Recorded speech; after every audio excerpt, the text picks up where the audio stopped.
Hi ice, இன்று நம்ம பார்க்கக்கூடியது வந்து வில்லியம் வேர்ட்ஸ்வொர்த் எழுதிய இம்மார்டாலிட்டி வேர்ட். இதுவும் வந்து பிஜிடிஆர்பியில் 3rd யூனிட்டில் வரக்கூடிய ஒரு டாபிக் தான். ஸோ இதோட இன்னொரு டைட்டில் என்ன அப்படின்னு பார்த்தீங்கன்னா, intimations of the immortality from recollections of early childhood அப்படின்ற இன்னொரு டைட்டில் இருக்குது. அப்படி இல்லைன்னா கிரேட் வேர்ட் அப்படின்னு சொல்லலாம். ஸோ இது எல்லாமே எதை பற்றி சொல்லுது அப்படின்னா, வில்லியம் வேர்ட்ஸ்வொர்த்தோட அந்த சைல்ட்ஹுட் மெமரிஸை பற்றி சொல்லுது. ஸோ இதோட டைப் என்ன அப்படின்னு பார்த்தீங்கன்னா போயம். இது எப்போ கம்ப்ளீட் ஆச்சு அப்படின்னா, எழுதி கம்ப்ளீட் ஆனது வந்து 1804 வந்து கம்ப்ளீட் ஆயிருக்கு. பப்ளிஷ் ஆனது வந்து 1807 வந்து இது பப்ளிஷ் ஆகிருக்கு. இந்த போயமில் வந்து 2 பார்ட் இருக்குது. ஸோ ஃபஸ்ட்டு பார்ட் வந்து பார்த்தீங்கன்னா 4 ஸ்டான்ஸா. ஸோ இது எப்போ கம்போஸ்ட் ஆகிருக்கு அப்படின்னா 1802 வந்து சைல்ட்ஹுட் அந்த மெமரிஸை மட்டும் இது கம்போஸ் பண்ணியிருக்காங்க. இந்த ஃபர்ஸ்ட் பார்ட் வந்து கம்ப்ளீட் ஆனது வந்து கரெக்டாக சொல்லணும் அப்படின்னா 27 மார்ச் 1802 வந்து இது கம்ப்ளீட் ஆயிருக்கு. லாஸ்ட் 7 ஸ்டான்ஸை வந்து எப்போ கம்ப்ளீட் ஆயிருக்குன்னா 1804 வந்து கம்ப்ளீட் பண்ணியிருக்காங்க. டோட்டலாக இதில் பார்த்தீங்கன்னா 11 ஸ்டான்ஸாக இருக்குது. இந்த 11 ஸ்டான்ஸாகவுமே வந்து பெண்டாரிக்கோட வந்து யூஸ் பண்ணி தான் கம்ப்ளீட்டும் பண்ணியிருக்காங்க. சரி, நம்ம இப்போ வில்லியம் வேர்ட்ஸ்வொர்த்தை பற்றி ஜஸ்ட் ஒரு இன்ட்ரோ பார்த்துக்கலாம். அவர் பிறந்தது வந்து 7th ஏப்ரல் 1770. அவருடைய இறப்பு வந்து 33 ஏப்ரல் 1850 சேம் மந்தில் தான் வந்து அவர் இறந்திருக்காரு. இவர் வந்து ஒரு ஃபேமஸான இங்கிலீஷ் ரொமான்டிக் போயட் அப்படின்னு சொல்லலாம்.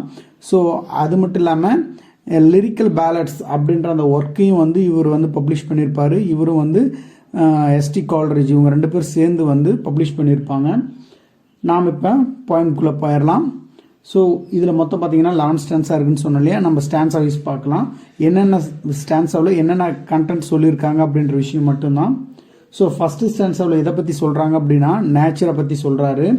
அவர் நேச்சரை போய் பார்க்கும்போது எப்படி இருந்தது அப்படின்னு பார்த்தீங்கன்னா, ஒரு மிஸ்டிக்கல் திங்ஸை தொடர மாதிரி இருந்தது.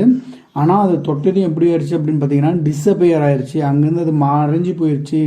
அதாவது நம்ம எப்படி ஒரு கனவு காண்டுட்டு இழந்தும் போது அது நம்மளுக்கு கண்ணுக்கு தெரியறது இல்லையோ, அது மாதிரி அது என்னாச்சு அப்படின்னா மறைஞ்சு போயிடுச்சு அப்படின்னு சொல்கிறாங்க அந்த நேச்சர் வந்து. செகண்ட் ஸ்டான்ஸால் வந்து அவர் வந்து மறுபடியும் நேச்சரை தான் வர்ணிக்கிறாரு. என்னென்னா ரெயின்போ, ரோஸ், மூன், இது 3மே வந்து அவருக்கு முன்னாடி விசிபிளாக இருந்துகிட்ருக்கு. ஆனால் அவரோட மனசில் வந்து ஏதோ ஒரு மிஸ் ஆகிற மாதிரி அவருக்கான ஒரு ஃபீலிங்ஸ் வந்து என்ன பண்ணிகிட்ருக்கு, அவர் கூடவே இருந்துகிட்ருக்கு அப்படின்னு சொல்கிறாரு. தேர்ட் ஸ்டான்ஸால் என்ன சொல்கிறாருன்னா, மறுபடியும் அந்த நேச்சரை தான் சொல்கிறாங்க. அங்கே வந்து பார்த்தீங்கன்னா அவர் போயிருக்கக்கூடிய அந்த பிளேஸில் வந்து நேச்சரில் வந்து நிறையா அனிமல்ஸ் வந்து ஜம்பிங் பண்ணிகிட்ருக்கு. அதே மாதிரி நைட் பேர்ட்லாம் வந்து என்ன பண்ணிகிட்ருக்கு அப்படின்னா சிங்கிங் பண்ணிகிட்ருக்கு. அவர் என்ன தான் ஹாப்பியாக இருந்தாலும் இதெல்லாம் பார்த்துட்டு, ஆனால் அவரோட மனசில் ஏதோ ஒரு தயக்கமான சூழ்நிலை வந்து இருந்துகிட்டே தான் இருக்குது. அந்த சேட்னஸ் வந்து இருந்துட்டு தான் இருக்குது அப்படின்னு சொல்கிறாங்க. நெக்ஸ்ட் வந்து 4th ஸ்டான்ஸா.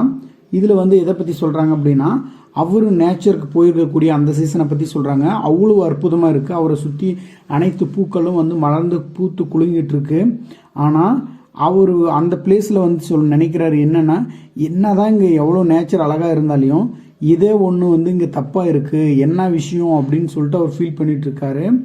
நெக்ஸ்ட்டு 5th ஸ்டான்ஸால் வந்து என்ன சொல்கிறாருன்னா, அதாவது இந்த மெமரிஸ்ன்றது வந்து எங்கேருந்து வந்துட்டுருக்கு அப்படின்னு பார்த்தீங்கன்னா எவன்லேருந்து தான் நம்ம கூட வந்துட்டுருக்கு. ஸோ அந்த க்ரோத்தான அந்த மெமரிஸில் வந்து ஏதோ ஒரு தப்பு இருக்குது, என்னன்னு தெரியலை அப்படின்னு சொல்லிட்டு ஃபீல் பண்ணுறாரு. 6th ஸ்டான்ஸால் வந்து பிளாசபி, அதாவது பிளாசபஸ் இருக்காங்க இல்லையா, அவங்க சொல்கிறாங்க என்னென்னா இம்மார்டல் அப்படின்றது வந்து அவங்க இம்மார்டலை பற்றி சொல்கிறாங்க. அதாவது டோட்டலாக மறந்துருச்சு, அதாவது இந்த இடத்துக்கான இது எங்கிருந்து வந்ததுன்றதை வந்து டோட்டலாக மறந்துட்டாங்க அப்படின்ற விஷயத்தையும் வந்து இங்கே வெளிப்படுத்துகிறாங்க. 7th ஸ்டான்ஸால் வந்து அதாவது அவரோட திங்கிங், இவ்வளோ நேரம் அவர் திங்க் பண்ணிட்டு இருந்தார் இல்லையா, இந்த திங்கிங்கை பூரா யார் கூட கம்பேர் பண்ணுறாருன்னா சின்ன குழந்தையாக இருக்கக்கூடிய 6 year old குழந்தை கூட வந்து கம்பேர் பண்ணுறாரு. ஏன்னா அங்கே தான் அவரோட இன்டிமேஷன்ஸ் வந்து எப்படி இருக்குது அப்படின்னா ஒத்து போகிற வகையில் இருக்குது. ஏன்னா சின்ன குழந்தைங்க தான் அப்படி ஃபீல் பண்ணிட்டு இருப்பாங்க இல்லையா. ஸோ அதை தான் அங்கே ஒத்து போகுது அப்படின்னு சொல்கிறாரு. ஸோ 8th ஸ்டான்ஸால் வந்து என்ன சொல்கிறாருன்னா, இந்த சைல்டுஸ் எல்லாருமே வந்து அவங்களோட பிஹேவியர் எல்லாருமே வந்து எப்படி இருக்கும் அப்படின்னு சொல்கிறாங்கன்னா, அதாவது சின்ன குழந்தைங்க சொன்னால் பொய் சொல்லாது, கடவுள் மாதிரி அப்படின்னு சொல்லுவாங்க இல்லையா, அது மாதிரி இங்கே வந்து பிளாசப்பர் என்ன பண்ணுறாருன்னா குழந்தைய வந்து அட்ரஸ் பண்ணுறாரு. எதுக்காக அப்படின்னா அவங்களுடைய இயர்லி ஸ்டேஜஸ் வந்து எப்படி இருக்கும் அப்படின்னா ஒரு ஹெவனில் இருக்க வந்து அந்த பியூரிட்டி மாதிரி தான் இருக்கும். அந்த ஸ்டேஜில் வந்து அவங்க கடவுள் கூட வந்து ஒரு பாண்டிங்கில் இருந்துட்டு இருப்பாங்க அப்படின்ற விஷயத்த வந்து சொல்கிறாரு.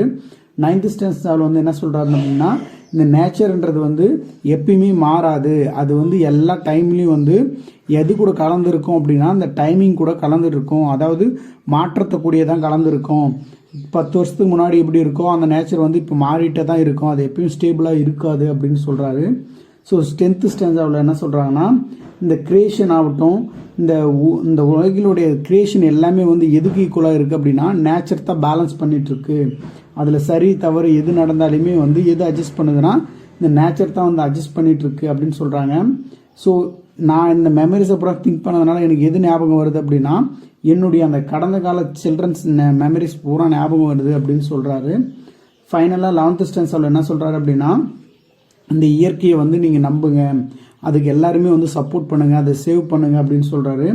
அதாவது இந்த மெமரிஸ் எல்லாத்தையுமே கொண்டு வரது இதை மட்டும்தான் இருக்கும் அப்படின்னா நேச்சர் மட்டும்தான் இருக்கும். இந்த சோல்ன்றது எப்பயுமே வந்து இறக்காது, அது வந்து எப்பயுமே இம்மாற்றலாக தான் இருந்துகிட்ருக்கோம், அழிவில்லாத ஒன்றா தான் இருந்துகிட்ருக்கோம் அப்படின்னு சொல்லிட்டு இந்த போயமை வந்து முடிக்கிறாங்க. So thank you viewers, thank you for your வாட்சிங்.